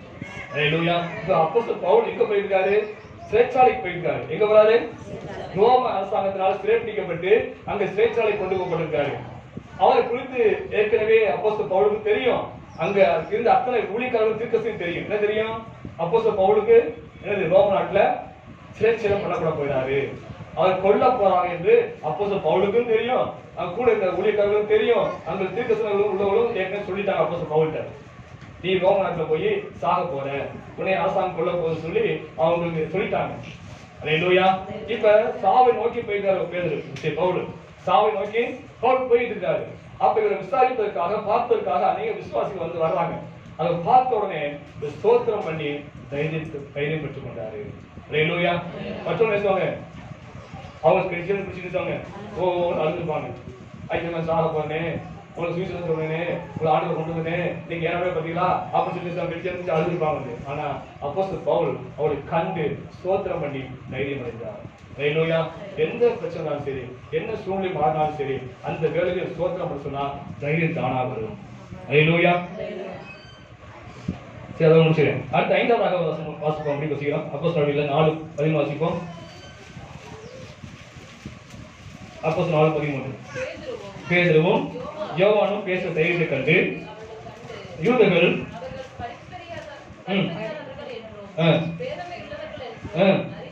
அறிந்தபடினாலே ஆச்சரியப்பட்டு அறிந்து கொண்டார்கள். அல்லேலூயா. இங்க பாருங்க, அப்போஸ்தலர் பேதுரு யோவானும் பேச தைரியத்தை கண்டு அங்க உள்ளவங்க ஆச்சரியப்பட்டாங்க. என்ன ஆச்சரியப்பட்டாங்க? ஒரு பேதை, ஒரு கோடை, ஒரு படிப்பறிவு இல்லாதவங்க, தைரியம் இல்லாதவங்க. யாரு? பேதுரு. நமக்கு வேலைக்காரனாலே மது வச்சு சொல்லி இயேசுவ. அப்ப எல்லாரும் தெரியும், பேதுருவை பத்தி எல்லாருக்கும் தெரியும், கோடை பேதை என்று தெரியும். ஆனா அப்படி இருந்தவன் இன்னைக்கு திடீர்னு மேடையில் ஏறி வந்து இயேசுவை நீங்க கொலை செஞ்சீங்க, ஜீவாதிபதியை நீங்க கொலை செஞ்சீங்க என்று சொல்லி குற்றம் சாட்டி பேசுறான். அல்லேலூயா. அந்த பேச தைரியத்தை கண்டு எல்லாரும் ஆச்சரியப்பட்டாங்க. என்னடா அவ்வளவு தைரியமா பேசுறானே, அன்னைக்கு சாதாரண வேலைக்காரங்க பயந்தவன், இவனுக்கு தைரியமா பேசக்கூடிய தைரியம் எப்படி வந்துச்சு, இவ்வளவு தைரியம் பேசுறானேன்னு சொல்லி எல்லாம் ஆச்சரியப்பட்டாங்க. அந்த தைரியம் வந்த காரணம் என்ன சொன்னா, என்ன நடந்துச்சு? பெந்தேகோஸ்து நாள்ல பரிசுத்த அபிஷேகம் வந்துச்சு. அல்லேலூயா. அந்த அபிஷேகம் அவனை தைரியப்படுத்தியது. இப்ப இடம் கொடுத்து டைம்ல அவனுக்கு. அல்லேலூயா. தைரியமா சொல்றாரு. 3000 பேர் 5000 பேர் கூடி இருக்காங்க, எல்லா ஜனம் கூடி இருக்காங்க, ரட்சிக்கப்பட்டது 5000 பேர். அப்ப மத்தவங்க எத்தனை பேர் இருப்பாங்க தெரியாது, 10,000 பேர் கூடி இருப்பாங்க. அந்த கூட்டத்தின் மத்தியிலே அந்த யூதர்களையும் அந்த வேதபாரகர்களையும் அந்த ரோமர்களையும் குற்றம் சாட்டுறாரு. நீங்க கொலை செய்த அந்த இயேசுதான் மெய்யான ஜீவாதிபதி. அல்லேலூயா. அப்புறம் தைரியமா சொல்றாரு. அல்லேலூயா. எல்லாரும் ஆச்சரியம், என்னையா வேலைக்காரங்களோட பயந்தவன், கோழையா இருந்தவன், நீங்க தைரியம் பேசுற காரணம் என்ன சொன்னா, அந்த அபிஷேகம் அவனை பேச வைத்தது. அல்லேலூயா. அந்த அபிஷேகம் தைரியத்தை கொடுத்தது. ஆக இந்த நாட்களில் நாம் எதை குறித்தும் பயப்படக்கூடாது. பயப்படாமல் சிங்கத்தை போல தைரியமா இருக்க வேண்டும். நம்மை தைரியப்படுத்த காரியம் என்று சொன்னால் முதலாவது விசுவாசத்தினால் என்று இயேசு பற்றி விசுவாசத்தோடு பேசினோம். தைரியம், விசுவாசத்தினாலே தைரியம். இரண்டாவது இயேசு ரத்தத்தினாலே தைரியம். மூன்றாவது தேவன் கொடுத்த வாக்கு வசனத்தினாலே அவர் தைரியம். நான்காவது துதி ஸ்தோத்திரத்தினாலே தைரியம் உண்டாகிறது. ஐந்தாவது அபிஷேகத்தினாலே தைரியம் உண்டாகிறது. அல்லேலூயா. ஆக இந்த வழியாக நாம் தைரியத்தை பெற்றுக்கொண்டாதான் நான் சிங்கத்தை போல் நடமாட முடியும். அல்லேலூயா. நாம் சாதாரண ஆட்கள் அல்ல. நாம் யுத்தகாலத்தில் இருந்து கொண்டிருக்கிற போர்களாக இருக்கிறோம். அநேகர் ஆண்டவர் நம்மை கொண்டு அநேகர் மீட்கும்படியாக ஆண்டவர் வச்சிருக்கிறாரு. அப்படிப்பட்ட போர்களாக நாம அஞ்சக்கூடாது, பயப்படக்கூடாது. நாம் தைரியமாக சிங்கத்தை போல யுத்தத்தில் நின்று ஜெயிக்கணும். அல்லேலூயா. சிங்கம் ஒரு இறை பிடிக்கும் போது எத்தனையோ மேற்கொள்கள் எழுந்தாங்க, சலசலப்பை உண்டாக்குறாங்க. அல்லேலூயா. சலசலப்பை பார்த்தோம் என்ன செய்யல, சிங்கம் அஞ்சாது, அது பயப்படாது, பின்னிட்டு போகாது. அது இறை பிடிச்சதுதான். அதுபோல என்ன சலசலப்பு வந்தாலும் சரி, யாருமே பயமுறுத்தினாலும் சரி, எதற்கும் அஞ்சாதபடிக்கு நம்ம தேவன் எதற்கு அழைத்தாரோ, எந்த நோக்கத்தை தெரிந்து கொண்டாரோ அந்த நோக்கத்தை நிறைவேற்ற யுத்த காலத்துல யுத்த வீராக இருந்துச்சுவோம், கடைசி வரைக்கும் போராடுவோம். அல்லேலூயா. ஜெபம்.